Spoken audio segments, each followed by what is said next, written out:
बात पूछती हूँ और ये बात कई बार आप पे आरोप लगे हैं कि आपका जो मॉडल है चुनाव जीतने का वो ये है कि फ्री बिजली, फ्री पानी।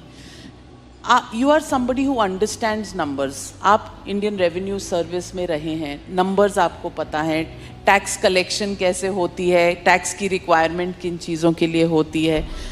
क्या ये फ्री के जो पॉपुलिस्ट बांटने की इलेक्शंस के दौरान जो ये एक आदत सी पॉलिटिकल पार्टीज़ में बन गई है, क्या ये लॉन्ग टर्म सस्टेनेबल है?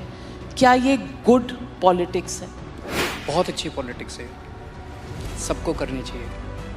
मैं आपको बताता हूँ क्यों। इसकी इकोनॉमिक्स भी समझाता हूँ आपको और इसकी पॉलिटिक्स भी समझाता हूँ आपको। सबसे पहली बेसिक बात, इन सारे मंत्रियों को और इन सारे एमएलएज को बिजली फ्री मिलती है। इनको जब बिजली फ्री मिलती है तो उसको फ्री भी नहीं बोलते, और जब जनता को इनको 4-4 हज़ार यूनिट बिजली फ्री मिलती है महीने की, और मैं जनता को 200 यूनिट फ्री बिजली देता हूं, तो इनको सबको तकलीफ होती है। क्यों? अगर इन मंत्रियों को जो फैसिलिटी मिलती है मैं अपनी जनता को देना चाहता हूं, तो इनको क्यों तकलीफ होती है?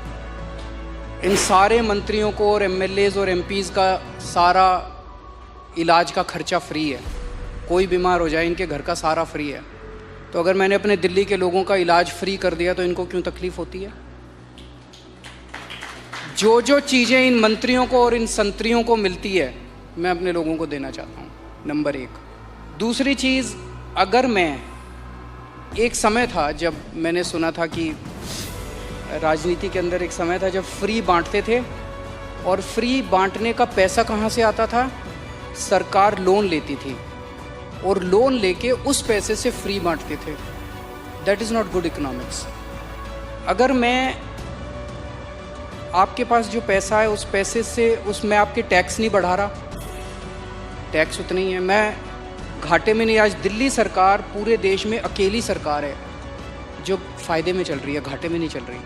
CAG की रिपोर्ट है 2019 की, उस रिपोर्ट में लिखा है हमारी सरकार बनने के पहले दिल्ली सरकार घाटे में चलती थी।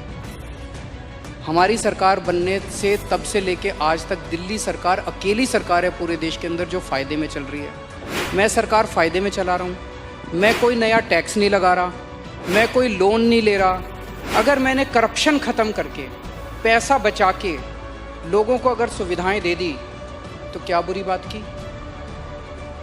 तो दिस इज़ गुड इकोनॉमिक्स। और तीसरी चीज़, पर ये मिरेकल होता कैसे? मैं एक छोटा सा एग्जांपल देता हूँ। जैसे ये फ्री दवाइयों वाला कैसे सिलसिला चालू हुआ, ये बड़ा इंटरेस्टिंग है। हमने एक फ्लाईओवर बनवाया, उस फ्लाईओवर की 325 करोड़ रुपए की एस्टिमेटेड कॉस्ट थी, वो शायद 200-250 करोड़ रुपए में बन गया, तो 125-150 करोड़ रुपए उसमें बच गए। कैबिनेट मीटिंग चल रही थी, हम लोग डिस्कस कर रहे थे, तो पता चला कि ये 125-150 करोड़ रुपए बच गए। हम ये डिस्कस कर रहे थे इस पैसे को कहाँ इस्तेमाल करें। तो मैंने कहा अगर हम सबका इलाज फ्री करना चाहें तो कितना खर्चा आएगा? So after 2-3 days they got back to me, they said 300-350 crore. So मैंने कहा ठीक है, इतना तो हम फ्लाईओवर बनाने में ही बचा लेंगे, इतना का पैसा। तो अगर मैंने फ्लाईओवर बचा के लोगों का इलाज फ्री कर दिया तो क्या बुराई है? मैंने सुना था कि एक मुख्यमंत्री हैं शायद गुजरात के, उन्होंने अपने लिए एक जहाज़ खरीदा 190 करोड़ रुपए का। मैंने लिए अपने जहाज़ नहीं खरीदा, मैंने दिल्ली की सारी अपनी माँ बहनों का DTC बसों में किराया मुफ्त कर दिया, 150 करोड़ का खर्चा आया। बताओ क्या बुराई है?